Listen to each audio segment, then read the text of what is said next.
Baltimore Ravens lose. The Green Bay Packers. Really, really brutal fashion. 30-7 the final score. I am Kevin Oestreicher. This is Kevin and Zach React. Zach Bollinger is... I don't know if Zach will be joining me. I actually have to send him the link. But he is currently trying to save the Orioles season. So with me being the Ravens guy, we're going to talk some Ravens here. We're going to talk about them losing in just blowout fashion. Preseason's over. So you're just hoping that now the Ravens can make the right roster decisions as they cut their roster down to 53. That deadline is on Tuesday. And well, this is not going to be the typical roster cut down deadline, I feel like, for Baltimore. A lot of their spots seem pretty set right now, but there are a few guys that played their way on the roster, guys that played their way off of the roster. All different types of things. Plus, I also know the Orioles game is going on. So I know it might not be a very popular stream today in terms of numbers because the Orioles, we are right in the thick of the game right now. And it's a big part of what we do here on Kevin and Zach React. We're your Baltimore post-game destination. So we're here for you every post-game. Orioles, Ravens, we're just breaking it all down. Of course, we'll be back here later tonight. That one will probably be Zach and not me. I'll try to hop on for a little bit. We're both kind of cross-wired where Zach is busy now and I'm not. Then I'm going to be busy later and Zach isn't. So we're kind of swapping out where, I'm going to be here for this one and Zach might pop on. Zach will do the Orioles one and I might pop on. But yeah, we got people. We got people in the chat now. I know, again, not a ton. I'm trying to compete with the Orioles. And let me be honest here. The Orioles went out every single time. But, yeah, just a bit outside. Joe, Laura, Quantum, everybody in here. Appreciate you. Appreciate you for tuning in. Let's talk some Ravens now. Probably the worst way to get in the preseason, if you're being honest.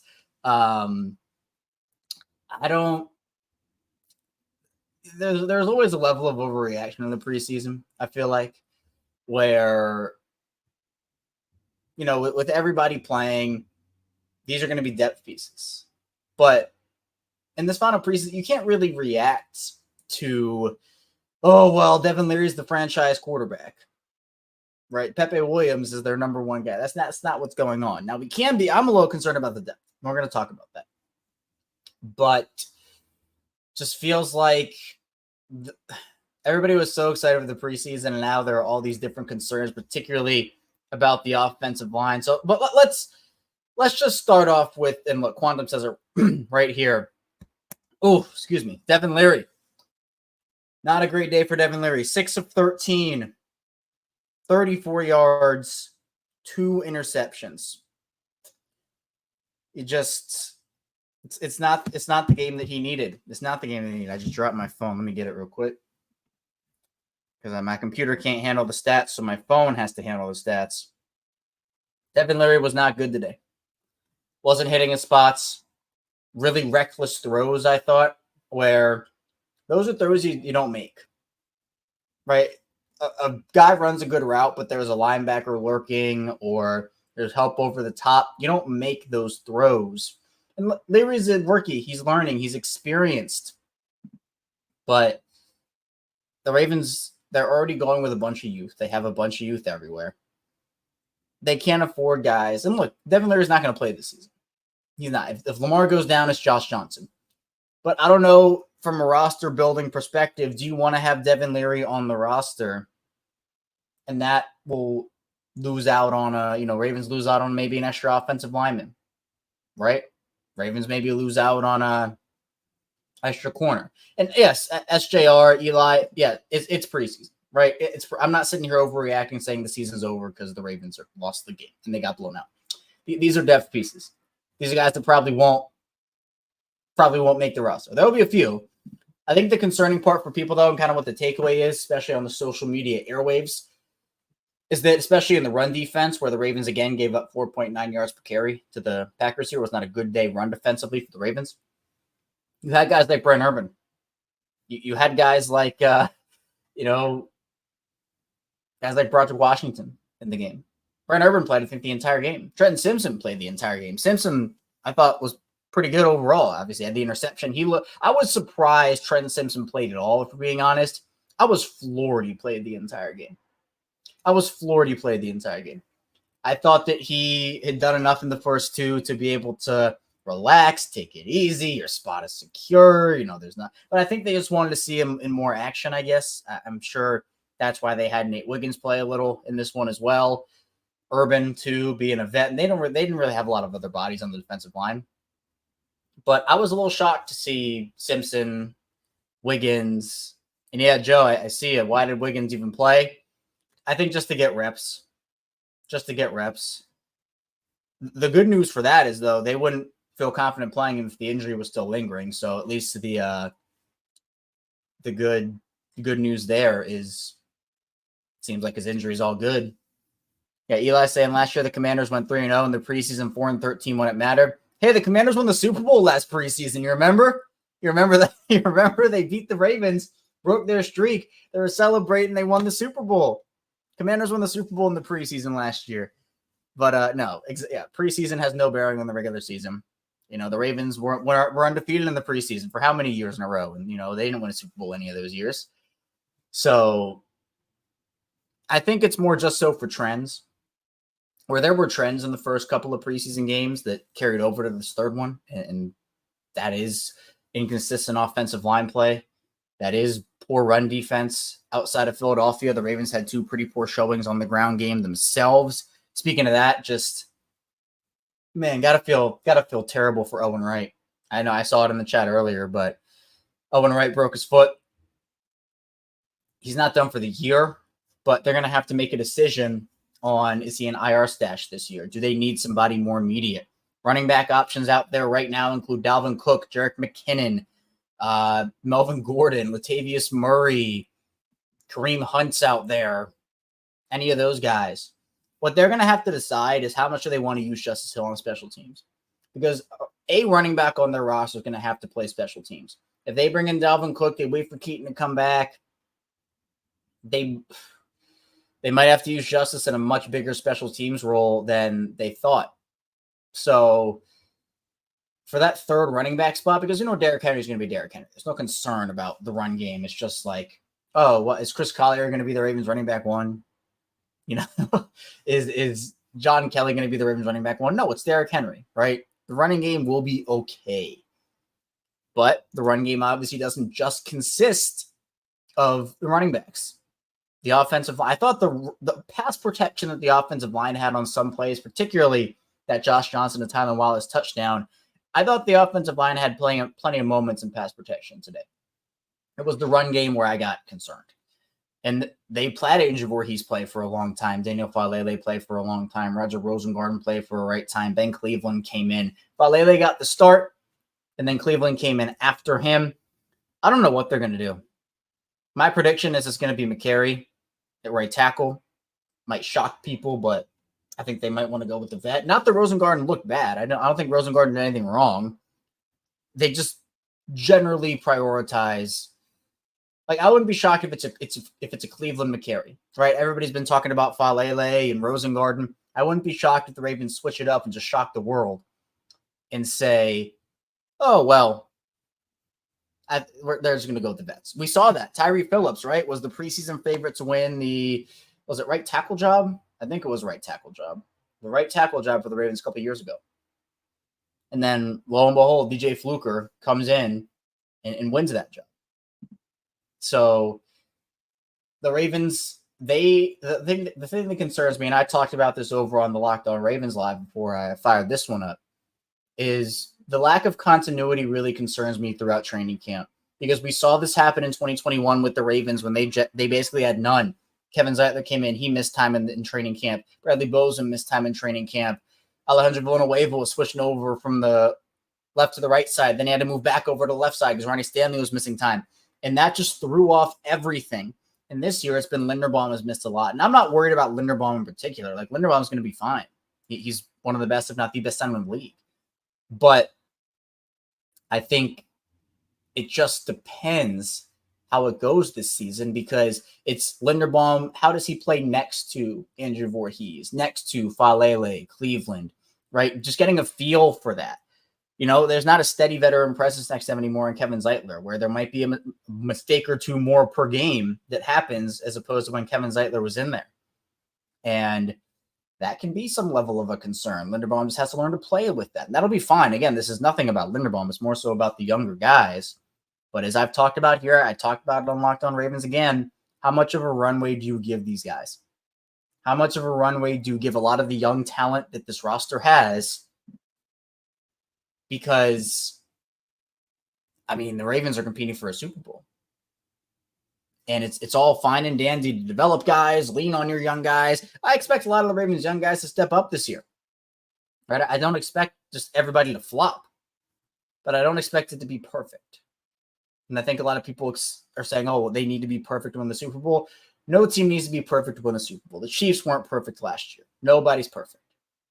But when you lose all that veteran talent and you're relying on a lot of young guys, they can't have a lot of mess ups. They're not, this isn't a rebuilding situation where, it's okay to make a mistake here. It's not going to matter in the short term. For the Ravens, it will matter in the short term. And it all starts up front for an offense, offensively, defensively, in the trenches. And Eli says it here, Lamar playing makes a massive difference. Yeah, 100%, 100%.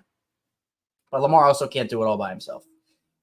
I remember, we've been talking about it for a while where it seems like Lamar has to scramble on every play, make something out of nothing. The goal for this Ravens team, the goal for the offensive line is Lamar should not have to be playing superhero every single game. And the offensive line, if they're good by week 6, if they get that continuity going, I expect some early season struggles. They have a tough early season schedule, and their offensive line needs to be able to gel. But we're going to see. Because if the offensive line can't get enough push in the run game, Derrick Henry's awesome. He can bully over, but you can't put him 3-on-1 or 2-on-1 every single play and expect all these crazy wild things to happen. And I see Eli tuning in, Commanders fan. Appreciate you being here, even though this is a Ravens stream. But man, Eli saying the Thursday night opener between Chiefs and Ravens will be a banger. Not even a Ravens fan, Commanders fan, looking forward to it. Yeah, the NFL got it right. The NFL 100% got it right with the Ravens and the Chiefs. I don't think there's any other matchup I would have wanted to see. I know a lot of people maybe wanted the NFC Championship matchup between, what it was to be maybe the Brazil game or whatnot. But obviously with the Chiefs being the Super Bowl winners, could they do Chiefs and Bengals or another game like that? Chiefs-Ravens was the obvious one. Actually, I don't even know if the Bengals play at Arrowhead because obviously the game has to be at home. I don't even know if the Chiefs play the Bengals at home this year. But, yeah, I don't know, actually. It's a good question. I'm thinking about it. I don't remember. But regardless, I'm excited for this one. I think it'll be a good game. Other notes on the game, this one, though, the Packers game, which we'll probably all be done talking about after it. We'll erase it from our memories and never going to hear about it again. Running game, again, I mentioned, struggle for the Ravens. Chris Collier led the way, 13 carries for 42 yards on the day. John Kelly Jr. ended up having 3.9 yards per carry. If the Ravens do 3 running backs like the traditional way, I expect John Kelly to be the guy for them. I don't think that's the long-term solution. I said this over on Locked On Ravens as well. I think they're going to scavenge on the waiver wire, the markets, because we always know there are a couple of guys that get cut every single season that teams are like, whoa, that's not expected. And they're always hot commodities on the waiver wires. And I think that we could see that this season. There are a lot of teams that have a lot of running back depth, and the Ravens right now with Owen Wright, broke his foot. Really, really sad for him. I thought he had a pretty clear shot to make the roster here. But with him breaking his foot and Rasheen Ali, I believe he's going to be an IR stash. Is it going to be John Kelly? Is it going to be somebody else? Someone who you can realistically put in there and can do something for you. If it is Dalvin Cook, I would expect him to play more of the running back too, and Justice Hill play more special teams. Not that Hill wouldn't get carries, but we're gonna see, because the running game was not uber impressive outside of that Philadelphia game in week 1. Tylan Wallace, I think you watched in real time him make the Ravens roster. And yeah, Laura, I'm ready for the season to start too, I'll tell you. I think all these guys are. You saw the plays happen throughout this game, but guys like Tyler Wallace, I think made the roster here. It's going to come down to him and Dayton Wade, and I think if you take Devin Leary off of the, if you take the, I don't know, you take him off the roster, I think that just adds another opportunity for you to add another wide receiver, add another defensive back, add another linebacker, add another edge rusher, and that could be Dayton Wade. You could take 7 wide receivers if you don't put Devin Leary on the roster, or you do. I think, again, I said this on Locked On Ravens as well. If you didn't know, I did Locked On Ravens, just by the way. I think I maybe mentioned it once or twice, but I did mention it on Locked On Ravens earlier. I expect 3 handshake deals. 3 handshake deals for the Ravens. Brent Urban, Daryl Worley, and Chris Ford. Those 3. Those are my 3 handshake deals. That will allow you to keep more young guys on the initial roster so they do not have to go and potentially lose all this talent to waivers, like Wade, Bump Cooper, who played really well at cornerback, Joe Evans, who I thought made a really solid push for a roster spot, Bo Braid, Maryland product, another great game for him. I think he honestly pushed himself onto the roster with this performance. So, yeah, we're gonna see, but I think that 6 wide receiver spot, if they're keeping 6, goes to Tylan Wallace. And Laura says, ready for get a hair care sponsor for Kevin. You know what? Hey, any sponsors that want to come on down for Kevin and Zach React, we are listening. We are open for business. So if any sponsors, anybody listening, hey, you know what? We're game for it. So I do got the poofy hair. I'm going in for a haircut, I think, next week. So the poofiness will get a lot less poofy on the hair. But I tend to let it get really poofy just because I've trained it a certain way. So I'm able to get maximum poofage out of the hair, but it does require more styling with the longer it gets. Yeah, I see Orioles, just a quick Orioles update, 2-0 Astros over the Orioles. I'm not watching the game, obviously. I'm here talking to you guys here on the stream. But I know it's Valdez versus Suarez. I know Altuve had the leadoff, but hopefully they can get it going. Where's Zach at? He is, I don't even know where he is on. I think he's doing his thing. He is he might come in here, he might not. I'm not exactly sure. I'm trying to track him down, but I'm doing the Ravens one, and Zach might pop on here on Kevin and Zach React. Zach is going to do the Orioles one, and I might pop on because I'm busy later. Zach is busy now, so we're kind of crossing in the wind, crossing in the night. So we'll be doing that. By the way, this is Kevin and Zach React, your post-game destination for Baltimore sports. Obviously, this is coming to you after the Ravens get blown out by the Green Bay Packers, 30-7. And then obviously we'll be back with the Orioles later tonight. So if you're a Baltimore sports fan, an Orioles fan, a Ravens fan, we go live after every single game. Orioles, Ravens, we talk about it, we break it down, we go through the emotions of the game. So it's gonna be a fun football season. Baseball season obviously still in full swing as well. And yeah, it'll be fun. So appreciate all the reactors who are here, right? We call our loyal listeners the reactors, who tune in almost every episode or every episode for certain people who have streaks. And I know they are certainly in here. But if you're new to the channel, hit that like and subscribe button. We really would appreciate it. Eli saying, do the Ravens have any other kickers in camp besides Tucker? Commanders really need a kicker. They don't. But the Commanders just traded for Cade York, if I'm not mistaken, didn't they? They traded a 7th to Cleveland for Cade York, who was there, apparently was like the savior of Cleveland and then just fell off a cliff. But yeah. Oh, okay. Yeah. Eli says, not sure I'm sold on Cade York. Yep, exactly. So no, the Ravens don't have any kickers. They signed a punter, I believe, to take reps away from Jordan Stout during training camp, but no kickers for the Ravens. Defensively, let's talk about defense for the Ravens. Mentioned Bo Braid. He had 8 total tackles in this game to lead the Ravens, 7 solo. He was he and Sanusi Kane are super physical safety. Sanusi Kane plays with violence. He wants to hit on every single play. Like every play, he's going out there looking to hit somebody. Bo Braid is someone who looks really fast attacking ball carriers, gets into his spots really easily, and just knows how and when to deliver those hits. I thought those two were really impressive. I think both those guys make the roster. One guy who I think played himself off the roster today is Pepe Williams. You love to root for him, right? It's a good story. He's been some of the best training camp content for the Ravens. His energy and everything, and the health has been a big issue for him. So you root for him, but it was just a bad day for Pepe Williams. He was getting beat for a touchdown. He was in the area of multiple completions, missed tackles. It was everything that could go wrong did go wrong for Pepe Williams. Had a nice quarterback hit very early in the game, but that was about all that Pepe had. And this is a guy that was not safe by any means. He was not safe by any stretch of the imagination. He needed a good game because other guys were kind of coming up on him, like Braden Sanusi Kane. And Ardarius Washington didn't play, so he has won that job. I think it was people like, is it a battle between Ardarius and Pepe? Ardarius ran away with that early. There was no debate on that. But I think for Pepe, it was, can he be like I don't know what to say. I don't know what to call it. Almost, I guess the depth. I guess we'll call it the depth corner, the last guy, or the depth safety.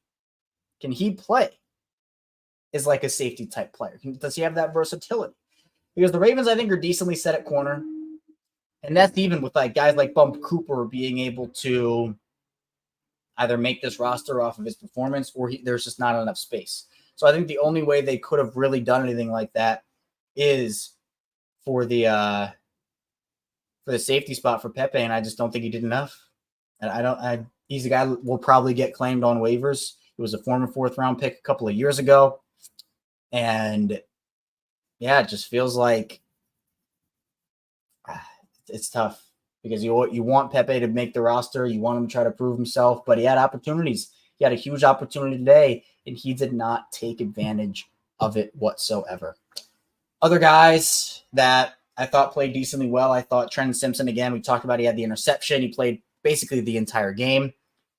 And he's ready to go. Didn't expect him to play in this game at all, but ended up playing a lot. I think pretty much the whole game. Brent Urban also played a lot of the game. Project Washington played more than I thought he would. Joe Evans, I thought was all over the place. All over the place. Had a couple of quarterback hits early, was using his high motor, hustle plays, all good things for Joe Evans. He's somebody that I think made a really big play for a roster spot. And now with Malik Ham on injured reserve, if the Ravens decide to keep that extra guy, or if Adisa Isaac goes on IR, I think Joe Evans is that next guy as well. And I see just a bit outside, and I agree with this, saying the Ravens have great top talent, but lesser talent depth-wise. And this is exactly what I was talking about, and it's a valid point because the Ravens lost so many guys this offseason where it's like, okay, it's a bunch of young guys. It's guys who essentially – the reason Baltimore had so much depth last year was because they had so many talented veterans at every single spot. So when most of those depth veterans leave, all of a sudden that young talent that was that luxury depth they become the guys you're relying on.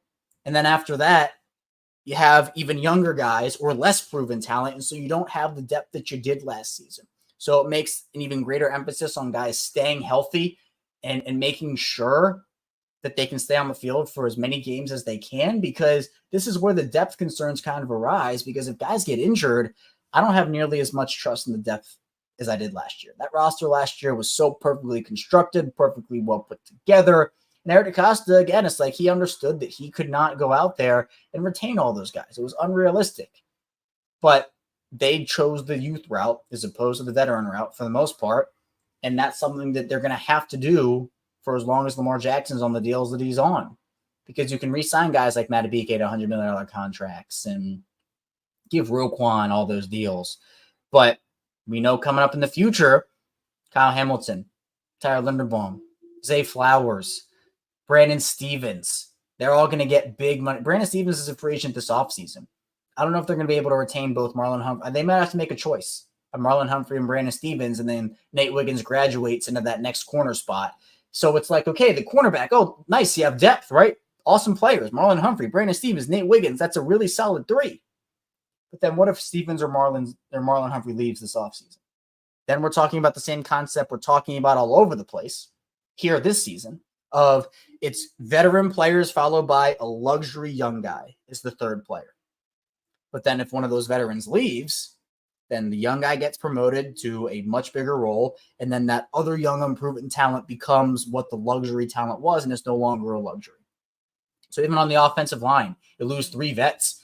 And even though John Simpson was not like nearly the best left guard in the league last season, he was a lot better than people thought. Kevin Zeitler is as steady as ever. Morgan Moses, when healthy, is really good.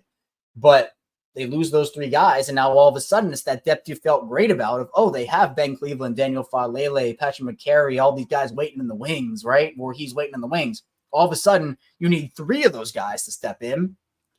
And then they didn't really do a lot to replace. I mean, they drafted Rosengarten, obviously, right? I'm not saying that's nothing. But it's not vets. They're not vets. Their vet who they signed, Josh Jones, looked terrible today. He had the worst miscommunication of the preseason. He's probably getting cut. So it's a very young line. They lost 3 guys.